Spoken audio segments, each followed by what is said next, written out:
Alright, here we're focusing on the bottom item, a 1967 General Electric solid state AM/FM stereo with AM/FM multiplex, which means that it probably has a multiplex decoder. Well, it does because you can hear the sound difference. Phono inputs and tape inputs. And I know I've had this thing for many years now, and all this time I thought it was 70s, like early 70s, like 71 to 73. Well, doing a little digging and research, I found out that this unit was made in the letter code era. Now you see this model T2050-A up here. So, since it starts off with a T, we know that this is from the 1960s. Going on from that, we know or see that this says PKW. Now we already know that this is from the 60s. And the P prefix started in the 60s for that three-letter code there too. But what does the KW narrow it down to?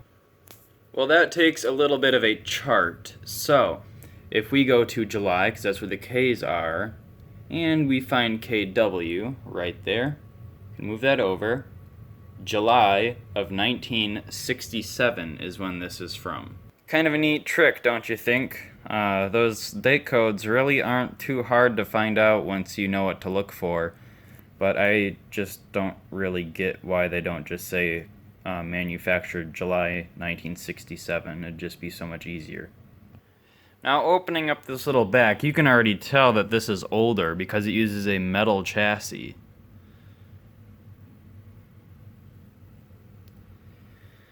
And it looks like this metal chassis was made on October 3rd of 1965, and that does, knowing that this is a July 67, that does actually seem pretty likely that that is a date on there. I think that maybe GE might have bought these in bulk, or made these in bulk, I guess would be more likely. And I don't know, I guess this one was made in 65. That's what seems most plausible, unless it's a strange coincidental serial number or something, but I'm pretty sure that that's a date code. Knowing that, why don't we test it out a little bit?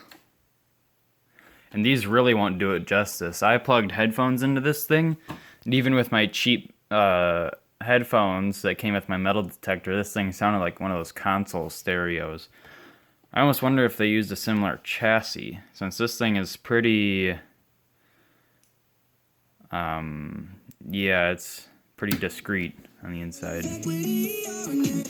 Alright, I don't want a copyright strike on my channel. YouTube probably won't let me pick up any of the audio either. Biblical story where you show them a rush of hope. What is a rush of hope? Why don't we just turn on It's what we this? call a cinematic crusade. And so does a carousel. Who's gonna be the... Let's... Part milk that ties the...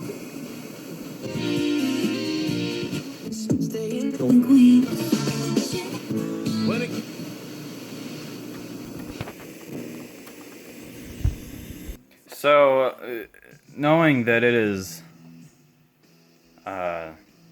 60s, it really does look 1960s. I think something that kind of threw me off too was these sliders, since these really weren't used until the early to mid 70s, and these were pretty short-lived. Generally speaking, when you see these, you know that something was built between 71 and 76-ish. These were gone by 1980, I want to say. Not, like, completely, but they were kind of a fad. because they stink. They kind of suck. They get dirty really easily. I don't think I've cleaned these ones, but I'm sure that they've been cleaned over the years. They just get really scratchy to the point where when you go like that, for example, it's just really loud static, and it really gets on your nerves. But yeah, I'll show you guys where I have this thing set up. Ooh, wow, that's right, I have it right here. And if you're a true fan, you'll recognize where this is. Just kidding. But anyways, I have it set up with the 1969 Pioneer SA700 as an amplifier. This is like my little 1960s area. Aside from the speakers, everything here is at least from 1969, I guess. Both of these are completely original capacitor-wise, and I haven't really found a problem with either one. Luckily, I do have a capacitor kit for this one, especially designed for it, and I'll use that when problems crop up, which I'm kind of surprised that I haven't had any, but oops, sorry for that. Oh yeah, and look at this. I wired it into those outlets back there, so then when you do this,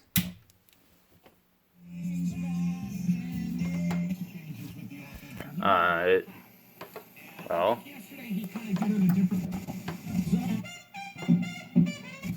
If you and your eat off the same plate, it's easy.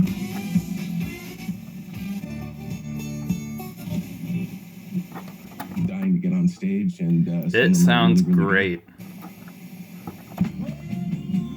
Sometimes when there's a little static in the signal, if you have something similar to this, you can just put the multiplex decoder off. Or at least that's for this unit, but that could be a actual issue with it. But I've found that if a station's coming in clear and there's a little static, just turn it to normal FM and that static should go away. Not sure why, but it just happens.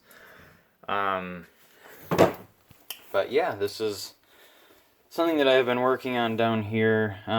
Probably going to install a center channel just because this thing has an outlet for one.